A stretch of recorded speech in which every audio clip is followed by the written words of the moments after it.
সংযুক্ত আরব আমিরাতে আনন্দ উদ্দীপনার মধ্য দিয়ে উদযাপিত হয়েছে বাংলাদেশের মহান বিজয় দিবস। এ উপলক্ষে প্রবাসীদের অংশগ্রহণে জমকালো টি-20 ক্রিকেট টুর্নামেন্টের আয়োজন করে Bangladesh sports and cultural association.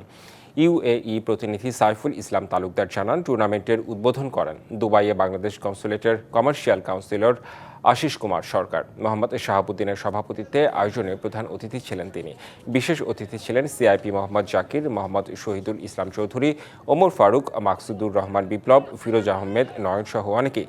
দিনব্যাপী এই টুর্নামেন্টে 4টি দল অংশ নেয়। তীব্র প্রতিদ্বন্দ্বিতাপূর্ণ ফাইনালে স্বাধীন বাংলাদেশ দল নিউ বাগদাদ দলকে 55 রানে পরাজিত করে শিরোপা জয় করে। ম্যান অব দ্য ম্যাচ হন ইমন এবং player of the tournament Mahfuz. বক্তারা বলেন, খেলাধুলার মাধ্যমে প্রবাসী বাংলাদেশিদের মধ্যে ভ্রাতৃত্ব ও সৌহার্দ্য আরও দৃঢ় হচ্ছে।